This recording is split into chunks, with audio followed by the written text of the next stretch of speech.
합니다. 시편 강해를 잠깐 멈추고 신약 성경 빌립보서 강해를 하려고 합니다. 시편을 한꺼번에 다 150편까지 다 읽는 것보다 약간 리듬을 타는 것이 훨씬 시편의 은혜를 더 깊이 받을 수 있다는 생각도 들고, 또 신약 성경에 주시는 하나님의 교훈이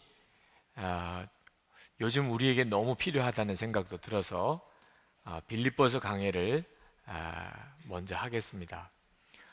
이 빌립보서 강해는 기쁨의 서신입니다. 별명이 예수를 믿는 가장 놀라운 증거 중에 하나가 사랑이고 그리고 기쁨입니다. 사실 사랑과 기쁨은 어떤 뜻에서는 서로 통하는 것이기도 합니다. 여러분은 전도할 때 전도가 이렇게 막혔다는 느낌이 들 때가 있잖아요. 내 삶 속에 영광이 드러나지 않을 때는 우리가 말로 전도하는 데는 한계가 옵니다. 내 주변에 있는 사람들이 예수를 믿는 나를 보고 예수 믿는 게 참 좋은 거구나, 그런 느낌을 받을 수 있어야 전도의 문이 열리는 거죠. 여러분이 기쁨의 사람이 되었는지는 그런 뜻에서 한번 점검해 볼 필요가 있습니다. 내가 예수를 믿는데 나는 기쁨의 사람이 되었나? 오늘 읽은 이 빌립보서는 전체가 넉 장밖에 되지 않는 짧은 성경입니다. 그런데 기쁨이라는 단어가 18번 나옵니다. 빌립보서 전체가 아주 기쁨에 충만한 사도 바울의 편지라는 것을 알 수가 있죠. 그런데 사실 이 빌립보서가 그렇게 기쁨이 넘치는 성경이 되었다는 것 자체가 잘 이해가 안 됩니다. 사도 바울은 지금 감옥에서요 이 편지를 쓰고 있습니다. 지난번 성지순례를 사도 바울의 전도 여정을 따라서 갔었을 때, 그때 이제 터키부터 시작해서 그리스를 거쳐서 이제 로마의 마지막 저희들이 도착을 하고 제일 먼저 갔던 데가 사도 바울의 순교터였습니다. 세 분수의 성당이라고 이름이 붙여져 있는데 그 성당에 가서 정말 많이 울었습니다. 사도 바울의 여정을 따라서 여행을 했었기 때문에 더 그런 느낌이 들었는지 모르겠습니다. 마지막에 사도 바울이 얼마나 비참하게 죽임을 당했나 하는 것을 그 성당에 들어가서 그 벽화들을 보면서 충격을 받았을 정도입니다. 너무 그 순교 당시의 장면을 아주 자세하게 그려 놓았습니다. 사도 바울의 목을 그 돌 받침대에다가 올려놓고 도끼로 그 목을 내려치는 그 장면을 보면서 정말 소스라치게 놀랄 정도였어요. 그 충격이 얼마나 컸는지. 그리고 그 사도 바울의 목이 떨어지면서 3번 이렇게 굴르며 튀었는데 거기마다 다 샘이 솟았다 그래서 새 분수 성당이라고 이름을 붙여진 성당을 거기에다가 지었습니다. 전도자의 마지막의 모습이 결국 이런 건가? 처음에는 그런 생각이 들더라고요. 그렇게 먼 길을 전도해서 로마까지 와서 결국은 이렇게 죽는가? 그러면서 또 한편으로는 도대체 사도 바울을 이렇게 순교하게 만든 그 복음의 영광이 뭔가? 그리고 우리에게까지 복음이 전해진 이 복음의 역사에 순교자의 피가 있었다는 것에 대해서 견딜 수 없이 그렇게 애통함이 밀려와서 한참을 울었습니다. 그 로마 감옥에 있는 거예요. 이제 순교할 바로 얼마 전에 사도 바울이 그 로마 감옥에서 편지를 썼습니다. 빌립보 교인들에게 보내는 편지를 썼는데 그 편지가 기쁨의 서신이에요. 구구절절이 기쁨이에요. 이해가 잘 안 되죠. 어떻게 그럴 수 있을까? 어떻게 그럴 수 있을까요? 사도 바울은 로마 감옥에 갇혀서 어떻게 기쁨의 편지를 쓸 수 있었을까요? 예수님 때문입니다. 예수님이 사도 바울과 함께 계셨어요. 그것은 그렇게 믿자는 게 아닙니다. 실제였어요. 그래서 사도 바울이 그렇게 기쁠 수 있었던 겁니다. 예수님은 로마 감옥에서 사도 바울과 함께 있었어요. 사도 바울은 감옥에 있다는 생각이 들지 않았습니다. 감옥에 있었지만 자기가 감옥에 있다고 생각이 들지 않았어요. 그는 예수님 안에 있다고 생각했습니다. 1절 말씀을 한번 보실까요? 1절에 그리스도 예수의 종 바울과 디모데는 그리스도 예수 안에서 빌립보에 사는 모든 성도와 또한 감독들과 집사들에게 편지하노니. 요 1절만 보고는 사도 바울이 감옥에 있다는 느낌이 전혀 안 들잖아요. 사도 바울은 자기가 에베소에 있는지 로마에 있는지 빌립보에 있는지 상관없었어요. 사도 바울은 오직 자기가 예수님 안에 있다고 생각하고 살았습니다. 실제로 그랬고요. 예수님은 사도 바울에게 정말 살아계신 분이었고 늘 동행해 주시는 분이셨어요. 사도 바울은 그것만 된다면, 예수님과 동행할 수만 있다면, 내가 예수님 안에만 있을 수 있다면 사도 바울은 어떤 것도 다 감수할 수 있었어요. 어떤 어려움도, 어떤 희생도 사도 바울은 상관하지 않았어요. 사도 바울은 예수님 안에 있는 게 소원이었어요. 이제 앞으로 우리가 보겠습니다만 먼저 잠깐 당겨 보실까요? 빌립보서 3장 7절부터 9절까지 말씀에 보면 사도 바울이 이렇게 말합니다. 무엇이든지 내게 유익하던 것을 내가 그리스도를 위하여 다 해로 여길 뿐더러 모든 것을 해로 여김은 내 주 그리스도 예수를 아는 지식이 가장 고상하기 때문이라. 내가 그를 위하여 모든 것을 잃어버리고 배설물로 여김은 그리스도를 얻고 그 안에서 발견되려 함이니. 사도 바울은 정말 내가 예수님과 함께 있고 그 예수님을 내가 알고 내가 예수님 안에만 있을 수 있다면 감옥이 무슨 상관이에요? 감옥이. 사도 바울에게 있어서는 뭐 감옥에 있으면 힘들고 집에 있으면 편하고 이런 개념이 없었어요. 사도 바울이 가장 편안하고 좋은 데는 예수님 안에 있는 거예요. 예수님 안에 있자니 감옥에 있다면 좋았어요. 아무 상관이 없어요. 오늘 우리가 정말 주목해 보아야 되고 여러분이 오늘 꼭 붙들어 가야 될 은혜입니다. 사도 바울이 경험했던 바로 이 예수님, 지금도 함께 계시고 사도 바울이 힘들고 어려울 때마다 늘 그 안에 거할 수 있는 그 예수님, 그러면 충분한 것입니다. 사도 바울은 충분히 기뻤어요. 우리도 마찬가지입니다. 사도 바울만 그런 거 아니죠. 예수님은 정말 우리 안에 계시고 우리를 초청하셨어요. 내 안에 거하라 하고 주님이 초청하셨잖아요. 우리가 예수님을 정말 더욱 분명히 바라보고 사셔야 합니다. 여러분이 예수님을 바라보시면 그러면 기쁨이 여러분 안에서 솟아나요. 환경과 여건과 사람 때문이 아닙니다. 예수님 때문에 여러분 안에서 기쁨이 솟아나요. 어떤 것도 두려워하지 않게 됩니다.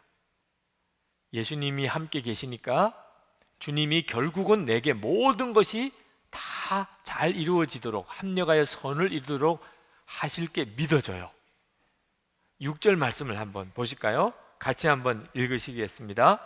너희 안에서 착한 일을 시작하시니가 그리스도 예수의 날까지 이루실 줄을 우리는 확신하노라.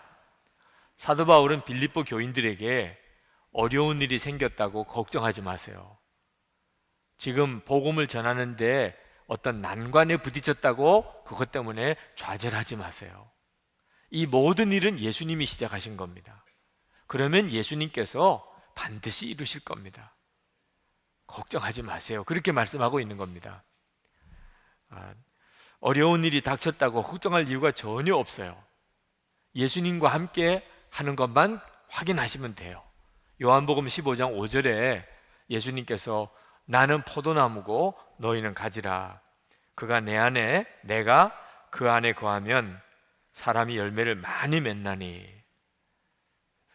우리의 삶의 문제는 말입니다, 예수님과의 관계에 있는 거예요.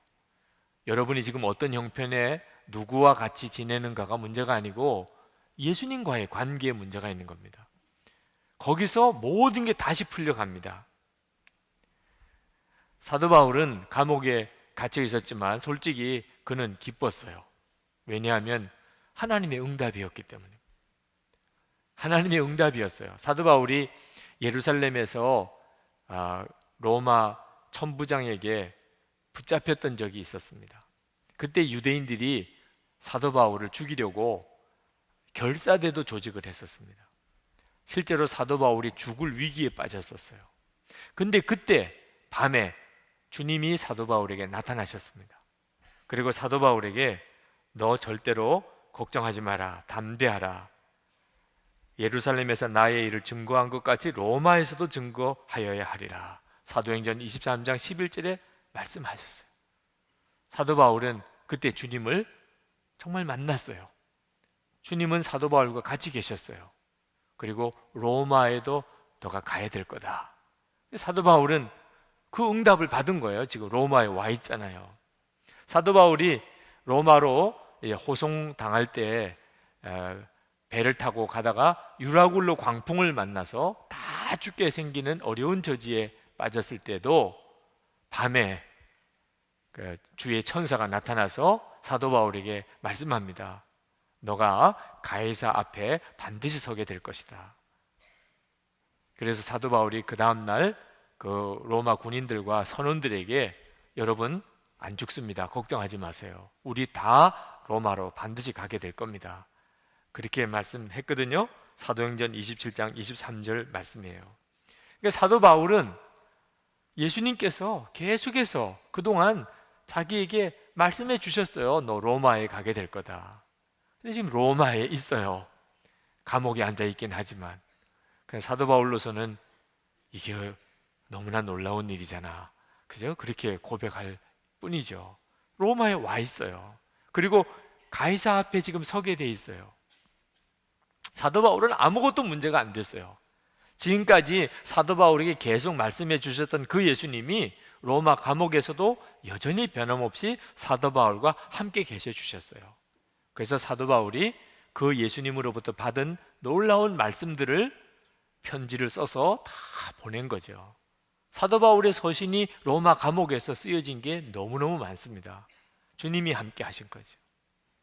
그런데 사도 바울에게 있어서 한 가지 마음에 걱정이 되는 것은 나는 내가 감옥에 갇힌 것에 대해서 별 문제가 없는데 바깥에 있는 교인들이 믿음이 혹시 약한 교인들 중에 사도 바울이 감옥에 갇혔다는 것 때문에 실망하고 좌절할까 봐 그게 걱정인 거죠. 그게 걱정이었어요. 그런데 그것도 걱정할 필요가 없게 된 것이 빌립보의 교인들 소식을 에바브로 편에 보내왔습니다.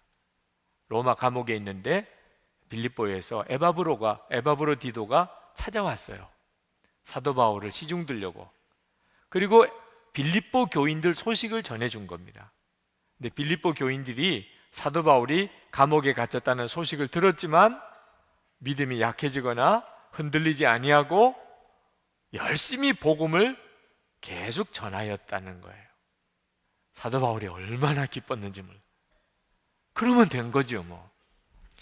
그 말씀이 3절부터 5절까지 나오는 말씀입니다. 내가 너희를 생각할 때마다 나의 하나님께 감사하며 간구할 때마다 너희 무리를 위하여 기쁨으로 항상 간구함은 너희가 첫날부터 이제까지 복음을 위한 일에 참여하고 있기 때문이라. 첫날은 처음 예수 믿을 때부터, 빌립보 교회가 세워질 때부터 이제까지 사도 바울이 감옥에 갇혀 있는 지금까지 계속 복음 전하는 일에 빌립보 교인들이 열심히 참여하고 있다는 거죠. 7절에 보면은 나의 매임과 복음을 변명함과 확정함에 너희가 다 나와 함께 은혜에 참여한 자가 됨이라. 빌립보 교인들은 사도 바울이 감옥에 갇혔다고 해서 흔들리지 않았어요. 사도 바울이 너무 그 점이 기뻤습니다. 여러분, 우리 믿음이 온전한 믿음인가, 내가 예수님을 진짜 잘 믿고 있는가 하는 것은요, 어려움을 겪어보면 금방 드러납니다. 편안할 때는 잘 모르지만 어려운 일이 생길 때는 내가 믿음에 있는 사람인지 금방 알아요. 빌립보 교인들이 진짜 예수님을 믿는 사람들이었는지 사도 바울이 감옥에 갇히는 어려운 일이 생기고 보니까 더 분명하게 드러났어요. 사도 바울이 너무 기쁜 거죠. 자, 사도 바울이 감옥에 갇혔다는 소식을 듣고 빌립보 교인들이 이렇게 담대할 수 있었던 이유가 뭘까요? 역시 예수님이 함께 계시는 것을 그들이 알았기 때문입니다. 빌립보 교회는 이 교회가 세워질 때 에피소드가 있습니다. 사도행전 16장에 보면 바울과 실라가 빌립보에 와서 전도를 하다가 감옥에 갇히는 일이 생겼습니다. 근데 그 한밤중에 매를 맞고 팔과 다리에 착고가 채이고 그런 바울과 실라가 한밤중에 찬송을 부르기 시작합니다. 찬송이 막 터져나와서 찬송을 부르는데 빌립보 감옥에 지진이 일어나요. 그리고 감옥 문들이 다 터져 열리고 착고들이 다 깨어져서 벗겨졌습니다. 간수장이 깜짝 놀라서 감옥에 와보고는 이건 죽었구나 싶었어요. 감옥 문들이 다 열린 거 보니까 죄수들이 다 도망간 게 분명해요. 그래서 자결을 하려고 합니다. 그때 사도 바울이 그 간수장을 말립니다. 우리가 다 여기 있으니 내 몸에 손을 대지 말라. 간수장이 그 말을 듣고 믿어지지가 않아서 등불을 들고 감옥 들여다보니까 다 죄수들이 그냥 있는 겁니다. 그때 사도 바울에게 어떻게 해야 내가 구원을 받으리까 하고 이제 자기 구원에 대한 요청을 드리고 이제 예수님을 영접하고 그리고 세례받고 빌립보 교회가 생긴 거예요. 그러니까 빌립보 교회가 생기는 일에 사도 바울과 실라가 감옥에 갇혔던 일과 관련된 에피소드가 있어요. 감옥에 갇히기를 잘한 거지 뭐. 그래야 빌립보 교회가 생기는 일이 벌어졌잖아요. 그러니 빌립보 교인들이 사도 바울이 로마에서 감옥에 갇혔다는 이야기를 들었을 때 처음에는 걱정도 했겠지요. 그죠? 그러나 기도 중에 무슨 마음이 들었을까요? 오, 로마에도 또 놀라운 일이 벌어지겠구나. 이런 생각을 할 만하지요. 왜? 우리 빌립보에도 그런 일을 겪으면서 교회가 세워졌어요. 그러니 빌립보 교인들이 사도 바울이 감옥에 갇혔다는 소식을 듣고 그들이 마음이 위축이 되기보다는 더 마음에 열심이 생기고 기도도 하고 사도 바울을 도우려고 했던 것은 예수님이 지금도 살아계시니까 빌립보에서 다 경험했어요. 그러니 로마에서도 틀림없이 주님이 사도 바울과 함께 계시니 거기에도 역사가 일어날 거라고 믿은 거죠. 여러분, 우리가 예수님을 정말 바라보고 살면 이런 담대한 믿음이 생깁니다. 정말 그래요. 우리의 삶 속에는 여러 가지 기가 막힌 어려운 일들이 많이 생기지만 여러분이 그때 되어지는 문제를 바라보지 않고 정말 예수님을 바라보시면 그러면 여러분 안에 우리 주님께서 마지막까지 우리의 모든 삶과 되어지는 일들을 주님이 선하게 이루어 주실 것이라고 하는 것이 마음이 믿어져요. 그 믿어지는 것이 기적이죠. 지난 주간에 저희 영성일기 한 부분입니다. 오늘 아침 회의 시간에 내 마음대로 되지 않는 현실에 대하여 감정을 다스리지 못하여 어려움을 겪었다. 부목사 모임에서 세심하고 철저하지 못한 듯 보이는 몇 건의 보고로 잔소리 같은 말이 길어졌다. 말의 표현이 점점 강하여졌다. 내게는 되어지는 일들이 답답함을 지나 걱정스러워 보였다. 한번 감정이 뒤틀려 좀처럼 감정 조절이 어려웠다. 시간이 지나 나의 마음에 기쁨이 없음이 깨달아졌다. 영적으로 정상이 아님을 알았다. 비로소 회의할 때 주님을 바라보지 못했다는 생각이 들었다. 나로 인하여 다들 힘들게 한 것 같아 미안한 마음도 들었다. 아직도 하루 일정이 많이 남았음을 생각하면서 말 한마디도 주님을 바라보며 해야 하겠다는 결심을 하였다. 한 사역자와 상담을 하였을 때 여러 가지로 미진함이 느껴져서 걱정스러웠으나 주님의 마음으로 말하고 격려하려고 애를 썼다. 중요한 집회를 앞두고 어느 목사님과 의논할 일이 있었는데 나도 모르게 이런저런 부정적인 말을 하다가 주님을 바라보는 중 말 한마디라도 주님이 기뻐하시는 말을 해야 할 것이 아닌가 깨닫고 나니 주님을 믿고 한번 해봅시다. 긍정적인 판단으로 돌아섰다. 그렇게 순간 바뀐 나 자신에 대하여 나도 놀랐다. 내가 관여하고 있는 중요한 단체의 임시 이사회가 열려서 이사회를 향하여 가는 마음이 무거웠다. 솔직히 골치 아픈 회의였다.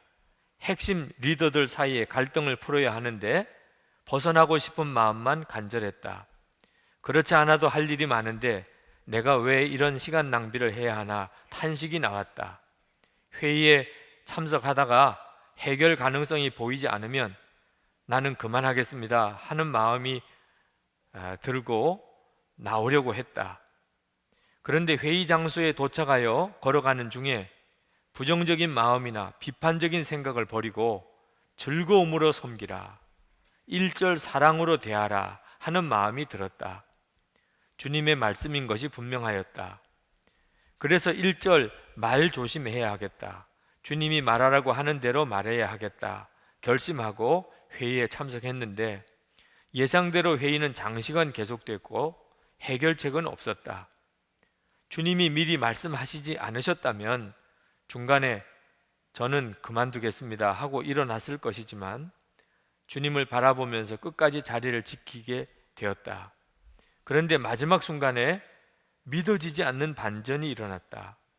상상도 못할 해결의 길이 열리고 모두들 너무나 기뻐하면서 정말 주님이 하셨습니다 라고 고백하며 뜨겁게 악수하였다. 주님을 믿고 순종하였더니 주님은 정말 역사하셨다. 여러분, 정말 안 된다, 이제 끝이다, 그게 정말 바른 판단일까요? 주님을 바라보고 판단하셔야 하는 겁니다.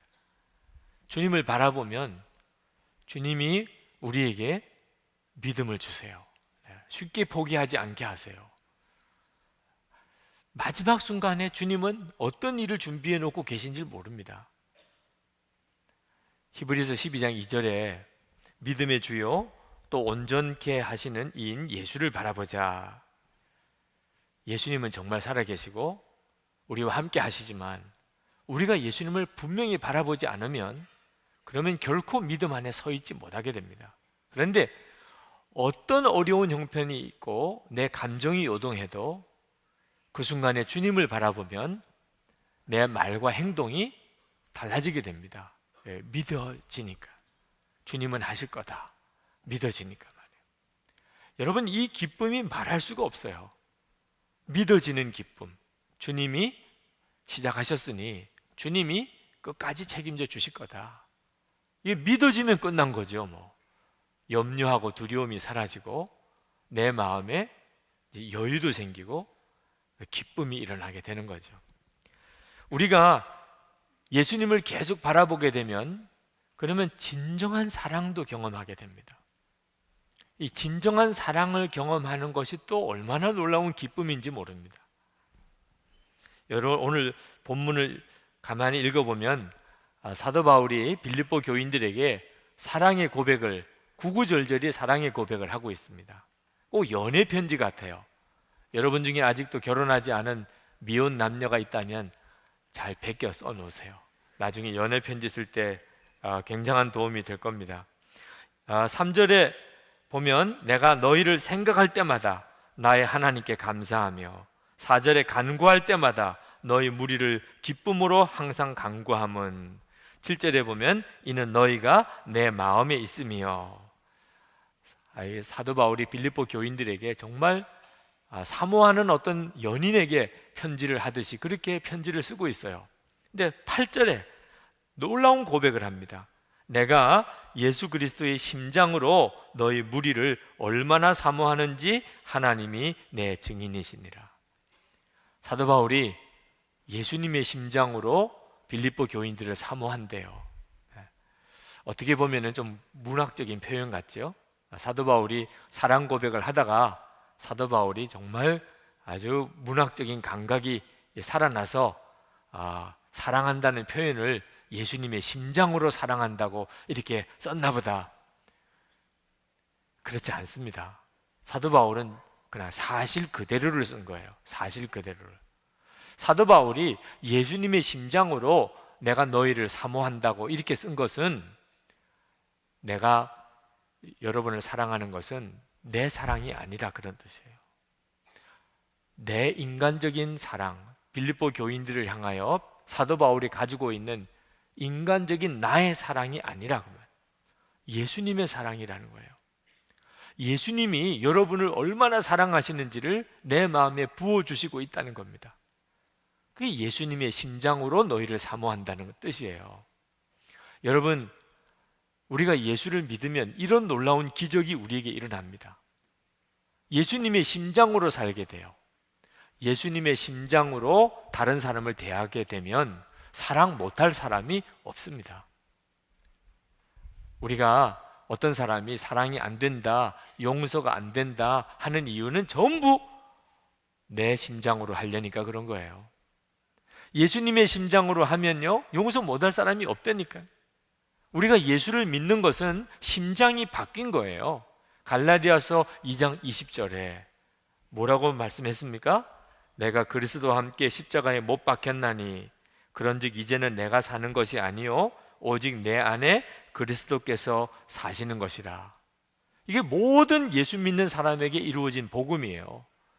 그러니까 예수를 믿는다는 말은 내 심장으로 사는 게 아니고 예수님의 심장으로 사는 겁니다. 자, 여러분 한번 실험해 보세요.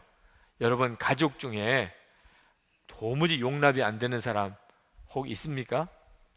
그러면 예수님의 심장으로 그 사람을 바라보게 해주세요. 한번 기도해 보세요. 그렇게 될까봐 또 걱정돼서 안 하는 사람도 있을까봐 좀 염려가 됩니다만, 정말 예수님의 심장으로 제가 그 사람을 사랑하게 해주세요. 바라보게 해주세요. 여러분 혹시 주변에 꼴도 보기 싫은 사람 있습니까? 미워 죽겠는 사람 있어요? 그러면 예수님의 심장으로 그 사람을 보게 해달라고 한번 여러분 기도해 보세요.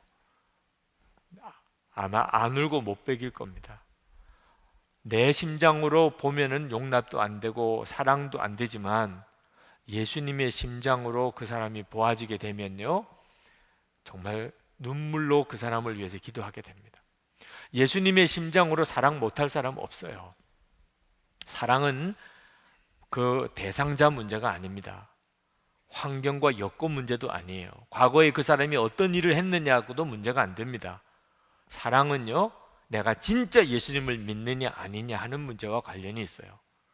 내가 안 죽고 사랑해 보려고 이런 식으로 신앙생활을 하는 사람에게는 용서, 사랑은 말도 안 되는 이야기입니다. 그러나 내가 죽고 예수로 사는 이런 믿음으로 예수를 믿는 사람에게는 사랑 안 될 사람이 없어요. 사도 바울이 지금 빌립보 교인을 향하여 가지는 사랑은 사람의 사랑이 아닙니다. 예수님의 심장으로 그렇게 빌립보 교인들이 바라보아져요.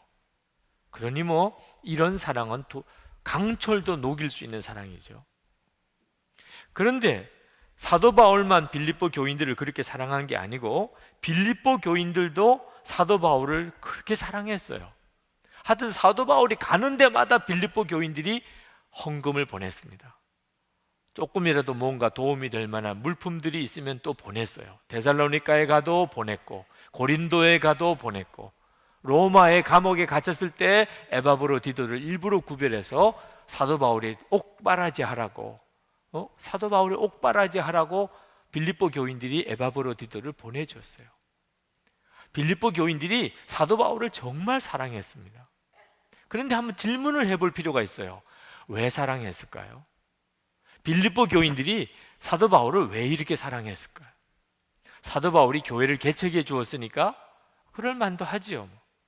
사도 바울이 말씀이 너무 좋았으니까 그럴 만도 하긴 해요. 사도 바울이 인물이 좋아서 그건 아닌 것 같아요. 성경학자들이 다 사도 바울은 인물은 별로였다 그러니까. 사도 바울이 학문이 뛰어나서 그것도 좀 이해는 돼요. 사도 바울하고 무슨 고향 사람이 같이 있었기 때문에 그렇지 않습니다. 빌립보 교인들이 사도 바울을 그렇게 사랑했던 이유는요, 사도 바울이 정말 예수님과 함께 죽고 예수로 사는 사람이었기 때문입니다. 빌립보 교인들이 아는 사도 바울은 예수님의 진짜 종이에요. 예수님 한 분이면 충분한 사람이에요. 사도 바울은 다 배설물처럼 버리고 예수님 안에 있기를 원하는 사람이었어요. 여러분도 그런 사람을 만나면 다 사랑하게 될 겁니다. 예수님을 진짜 믿고 주님을 사랑하는 사람은 나 죽고 예수로 사는 사람을 만나면 사랑하게 돼요. 예수님으로 정말 살기 원하는 사람 만나면, 그러면 그렇게 마음이 가까워지게 느껴지게 됩니다. 그게 성도들 사이의 사랑의 비밀이에요. 지난 수요일에 우리 교회 박성호 목사님이라고 오셔서 말씀을 전해주고 가셨어요. LA에 목회하시는 목사님이신데, 그 목사님이 이 다윗과 요나단이 왜 그렇게 사랑하게 됐을까 하는 말씀을 하셨습니다. 사실 다윗과 요나단은 서로 사랑할 수 있는 관계가 못 되는 관계예요. 원수 관계입니다. 원수 관계. 그런데 다윗과 요나단은 생명도 서로 주고받을 만큼 그렇게 우정이 깊었어요. 어떻게 그랬을까? 어릴 때부터 같이 자라서 그랬을까? 학교를 같이 다녔을까? 무슨 군대 생활을 같이 했을까? 전혀 그렇지 않습니다. 전혀 모르던 사람이 만났어요. 언제 만났나? 다윗이 골리앗 앞에 물맷돌 들고 나갈 때, 그때 요나단이 다윗을 보았어요. 그런데 다윗이 골리앗 앞에 나가서 그가 뭐라고 외쳤느냐? 사무엘상 17장에 다윗의 그 고백이 나오는데 47절에 이런 구절이 나옵니다. 또 여호와의 구원하심이 칼과 창에 있지 아니함을 이 무리에게 알게 하리라. 전쟁은 여호와께 속한 것인즉 그가 너희를 우리 손에 넘기시리라. 다윗은 지금 소년입니다. 목동이에요. 군인도 아니에요. 물맷돌 하나 들고 골리앗 앞에 선 겁니다. 근데 그 골리앗을 향하여 다윗이 말합니다. 여호와의 구원하심이 칼과 창에 있지 아니한 것을 오늘 내가 보여줄 것이라. 전쟁은 여호와께 속한 것이라. 이렇게 외치는 그 목동 다윗을 요나단이 본 거예요. 그리고는 요나단이 완전히 다윗에게 빠져버렸어요. 사무엘상 18장 1절에 다윗이 사울에게 말하기를 마침에 요나단의 마음이 다윗의 마음과 하나가 되어 요나단이 그를 자기 생명같이 사랑하니라. 요나단이 다윗을 왜 사랑했지요? 하나님을 진짜 믿고 하나님의 명예가 자기 목숨보다 더 귀해요. 하나님을 위해서라면 죽으러도 나갈 수가 있어요. 골리앗 앞에서 하나님을 시인하고 증거하는 그 담대한 믿음이 요나단을 미치게 만든 거예요. 다윗을 위해서는 내 생명도 주어도 아깝지가 않아요. 요나단은 다윗에게 너가 왕이야, 너가 왕이야 그랬어요. 하나님을 사랑하고 하나님을 믿는 믿음이 요나단과 다윗을 이렇게 뜨거운 사랑의 관계로 맺어준 거예요. 이게 성도들의 사랑의 비밀이에요. 여러분, 남성 부흥회가 이제 열립니다. 남자 성도들은 이번 남성 부흥회 기간에 전부 사명의 동지로 다 연합해야 합니다. 여러분, 이 나라와 민족을 언제까지 이대로 내버려 두시겠어요? 남자 성도들이 이번 기회에 정말 하나님의 용사처럼 일어나야 합니다. 그런데 어느 남자 성도가 저에게 그런 이야기를 하시더라. 목사님, 저는 세상에 나가면 친구들이 많습니다. 동창들도 있고 군대 동기들도 있고 사업하다가 만나서 가까워진 사람도 있고, 그런데 우리 교회에는 마음을 주고 받을 그런 친한 사람이 없습니다. 그거 어떻게 하면 좋으냐고 그러시다. 혹시 여러분 중에 바깥에 나가서는 친구가 많은데 교회에서는 믿음에 좋은 그런 교제가 없는 분들이 혹 계시면 왜 그렇지요? 이유가 뭐지요? 어떻게 하면 교회 안에서 정말 서로 사랑하고 하나 되어지는 이런 교제를 경험할 수 있을까요?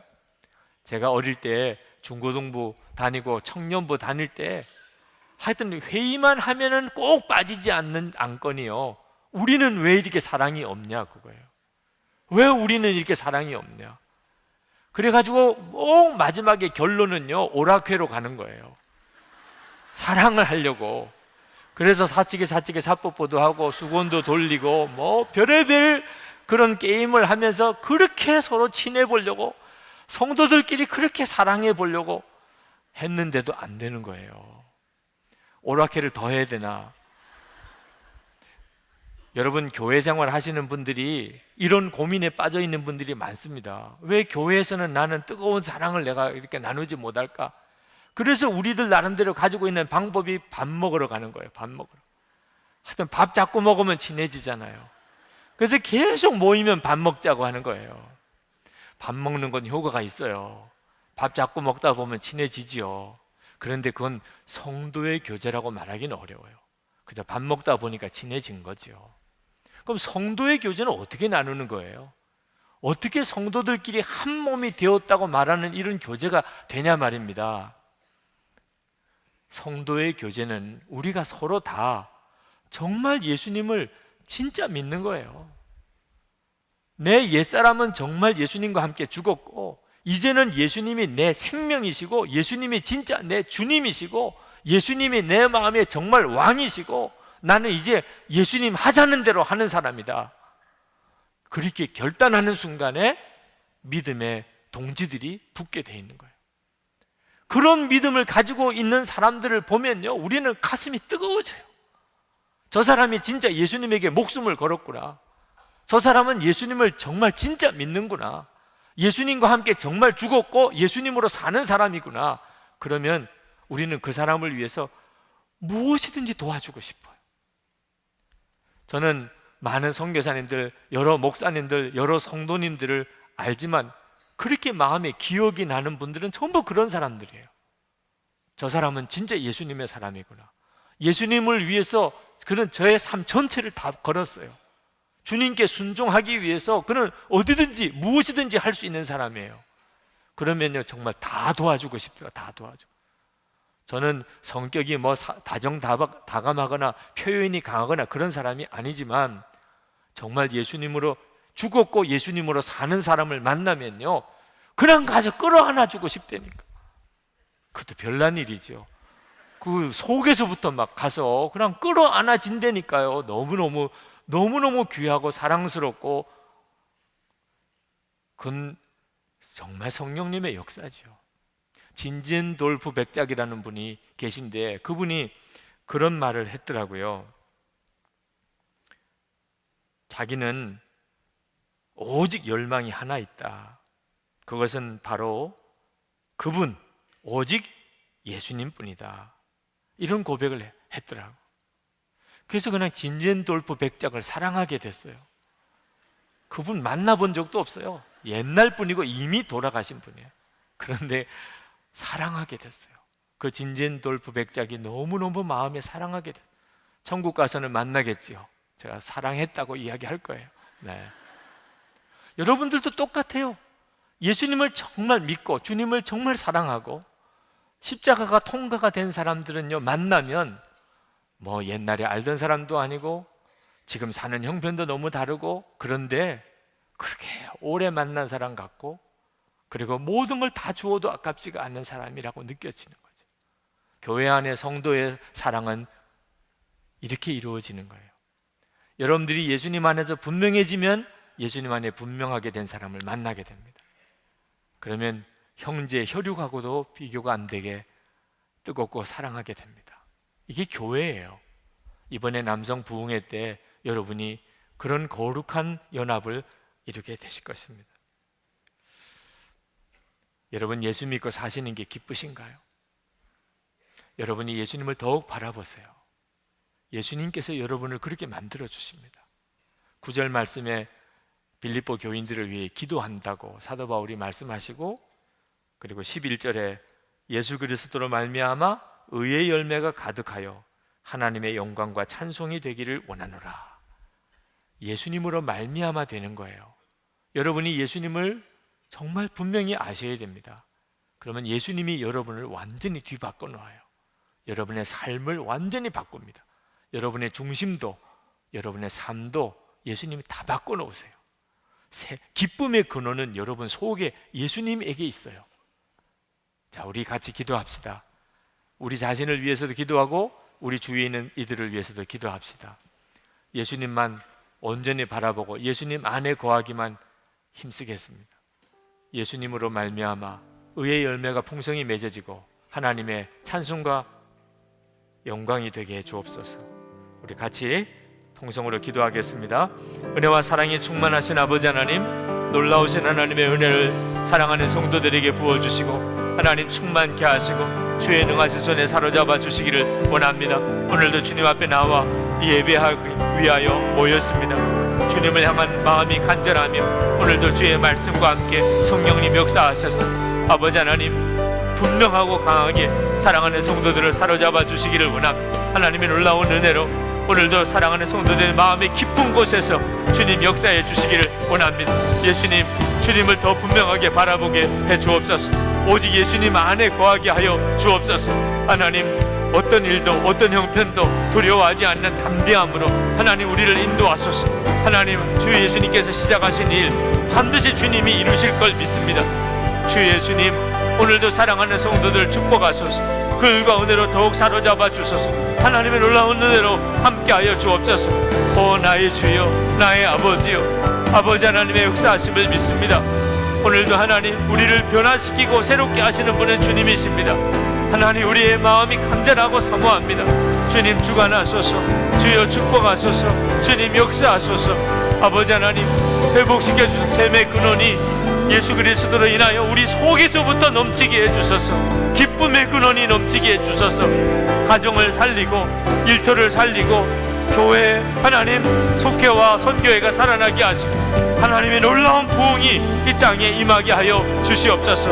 주님 감사합니다. 역사하신 주님 찬양합니다. 놀라우신 하나님 감사합니다. 아버지 하나님, 이 시간 주의 놀라우신 은혜로 성령의 역사하심으로 하나님 앞에 예배하러 모인 모든 이들 위에 하나님 기쁨의 역사가 일어나게 해주소서. 우리 안에서부터 예수 그리스도로 말미암아 기쁨의 샘이 터지게 하여 주옵소서. 가족을 살려내고 우리의 가정을 변화시키고 우리의 일터가 새로워지고 우리가 만나는 모든 사람들에게 기쁨의 영이 전념되게 해주시고 하나님 교회가 새로워지게 하시고 하나님의 부흥이 일어나게 하셔서 이 땅에 하나님이 기뻐하는 교회, 거룩한 교회, 거룩한 성도들이 일어나게 하시고 하나님 이 민족을 치료하시고 하나님 북한을 통일시켜 주시고 세계 열방의 복음이 증거되게 하여 주옵소서. 오늘도 주님께 예배하고 찬양하고 기도하고 정성스럽게 준비한 예물을 하나님께 드려 봉헌하는 사랑하는 성도들의 예배를 받으시옵소서. 우리가 진정으로 주님을 예배합니다. 주님을 예배합니다. 주님을 찬양합니다. 주님께 감사를 올려드립니다. 세상을 이길 힘으로 우리를 축복해 주소서. 하나님, 예배하고 돌아가는 성도들 위해 거룩한 기름 부음을 주소서. 마음의 심령에서부터 주를 바라보는 눈이 뜨이게 하시고 기쁨의 샘이 솟아나게 하여 주시옵소서. 주님 감사합니다. 주님을 찬양합니다. 오늘도 병든 이들이 이 시간에 있습니다. 주 예수님, 그를 만져 깨끗하게 하여 주시옵소서. 주님, 삶의 고난과 어려운 가운데 죽음을 생각하는 이도 있고 하나님 깊은 좌절에 빠져 있는 이들도 있습니다. 우울의 영에 사로잡혀 있는 이들이 있습니다. 오늘 깨끗하게 놓아 주시옵소서. 주 예수님을 온전히 바라보게 해 주옵소서. 하나님, 먹고 사는 문제로 인한 절박함, 재정적인 빚에 눌려서 말할 수 없는 어려움을 겪고 있는 이들이 있습니다. 주님, 재정에 있어서도 하나님이신 것을 믿습니다. 정직하게 하나님 기뻐하는 뜻대로 오히려 감사의 믿음으로 나아갈 때 주님께서 살려주소서. 주님, 재정적으로도 베풀어주고 사는 성도들이 다 되게 하여 주옵소서. 이 사회 곳곳에서 거룩한 지도자들로 다 세워주소서. 이 민족을 새롭게 하는 사명자들로 세워주소서. 특히 남자 성도들 안에 부흥을 주소서. 주여, 남자 성도들에게 부흥을 주소서. 감사합니다. 하나님, 예수 그리스도 이름으로 간절히 기도합나이다. 아멘.